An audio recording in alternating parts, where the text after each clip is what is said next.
देखिए, मैं समझता हूँ कि अक्सर ये बातें मीटिंग में जो नहीं होती है ना, वो मीटिंग के बाहर हमारे मीडिया के जो कई लोग हमें बहुत दिलचस्पी रखते हैं, उनके बीच में ये बातें होती हैं। मीटिंग इतने सौम्य शालीन तरीके से होता है कि मैं आपको बता नहीं सकता। मीटिंग के बाहर हर पॉलिटिकल पार्टी फुटप्रिंट बनाना चाहती है, लेकिन मीटिंग के अंदर एक समन्वय बन चुका है कि ये लाइन है, इस लाइन पे ही बात होगी। सीट शेयरिंग मीडिया और हमारे बीजेपी के मित्रों के लिए अगर यहाँ तो ये पटखनी खा जाएंगे, सीट शेयरिंग नहीं कर पाएंगे। मैं बता रहा हूँ, ये सबसे लोएस्ट हैंगिंग फ्रूट है, इसको उतारने में हमें कोई दिक्कत नहीं होगी। ज्यादा महती जिम्मेवारी हमारे समक्ष है। एक कार्यक्रम मोदी जी ने आत्ममुग्धता में तब्दील कर दिया है पूरे देश को। राजा तेरे सुबह की जय, राजा तेरे शाम की जय। एक प्रगतिशील विकल्प चाहिए देश को, जहां रोजगार पर टाइम बाउंड बात हो, इन्फ्लेशन पे टाइम बाउंड बात हो, पब्लिक सेक्टर एम्प्लॉयमेंट पे टाइम बाउंड बात हो, सामाजिक सौहार्द पे टाइम बाउंड बात हो। ये सारी चीजें इस देश को मायूस कर रही हैं। हम उनकी मायूसी दूर करने के लिए कार्यक्रम लाना चाहते हैं।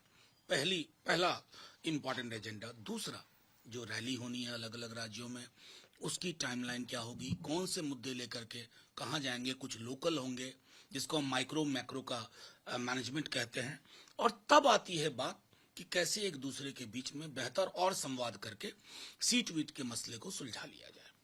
पर सर, आप जो कह रहे हैं, तमाम लीडर्स इस बात की चिंता जाहिर कर चुके हैं कि सीट शेयरिंग सबसे बड़ा कांटे का मसला है।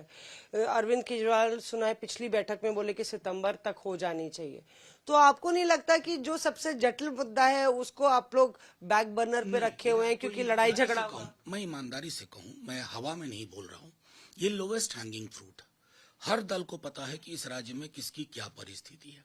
उन परिस्थितियों के अनुसार गिव एंड टेक होगा और सब कुछ स्मूथली होगा। लेकिन सब कुछ एक हफ्ते में हो जाएगा, 10 दिन में, लेकिन इसमें बहुत वक्त नहीं लगेगा। मैं समझता हूं जब तक ठंड का आगाज होगा, गर्मी आ चुकी होगी। अगर वो जो आप बात कह रहे हैं वो माने, तो दूसरी तरफ ये भी चर्चा हो रही है कि अभिषेक बैनर्जी नहीं मौजूद रहेंगे। ये भी बात हो रही है कि सीपीएम ने अभी तक अपना नाम नहीं दिया है। तो क्या कुछ भीतर खाने माथा पच्ची और तनातनी मची है? आप कितने, मतलब मैं समझता हूँ कितने शांत स्वभाव से आपने कहा कि अभिषेक बनर्जी मौजूद नहीं रहेंगे। वो क्यों मौजूद नहीं रहेंगे? क्योंकि अमित शाह नहीं चाहते, प्रधानमंत्री जी नहीं चाहते। ये एजेंसीज अब नहीं है, सीधे हस्तक्षेप है प्रधानमंत्री जी का। कल उन्होंने, गृह मंत्री जी ने, लालू जी इस उम्र में जिनको आपने इतना प्रताड़ित किया, आपने फिर से कंसेंट दिया। क्या हम ये नहीं समझ रहे? इसलिए अब मैं नहीं कहता बेचारे ईडी से आईटी सीबीआई मत बोलिए। मूलतः मैं समझता हूं कि ये इस राजनीति का, जो ये एक वेंडेटा की राजनीति है, उसका अवसान होना चाहिए। अन्यथा कल को सरकार में ये नहीं होंगे, इन्हें भी चक्कर काटने पड़ेंगे। मुझे बहुत दुख होगा तभी, लेकिन कहूंगा निजाम तो आप ही ने बनाया। तो ये सारी चीजें जो आप बता रहे हैं कि सीपीएम ने नाम नहीं दिया, अभिषेक जी आज क्यों नहीं आए, उन सब के कारण आपको मैंने बता दिए। ओवरऑल जो नैरेटिव है उस पर इसका असर नहीं पड़ेगा। स्पेशल सेशन शुरू होने वाला है संसद का, और यूनिफॉर्म की बात हो रही है। तमाम जो अधिकारी हैं और स्टाफ है, उनके लिए जो नई यूनिफॉर्म आई, उस पर भी विवाद खड़ा हो गया।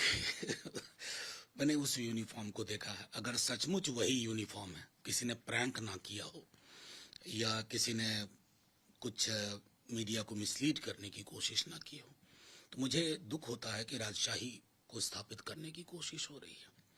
प्रधानमंत्री जी अपनी तस्वीर से मोहब्बत करते हैं, चलिए मान लिया।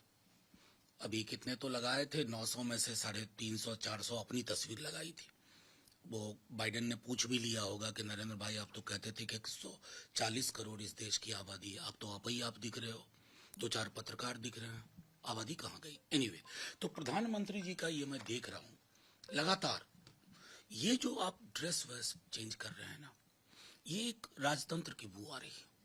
और बार बार मैं कहता हूँ, प्रधानमंत्री जी कितनों मुगल शासन का विरोध करते हैं, उनके अंदर एक बड़ा मुगल बैठा हुआ है कि बिल्डिंग बनाओ, नाम मोटी पट्टिकाओं में लिखो, कुछ ऐसा कर जाओ कि लोग कहें कि अरे कपड़ा बदलवा दिया था, इतने महान राजा थे ये सब चीजें लोकशाही में आपसी संवाद से तय होता है, एक तरफा नहीं।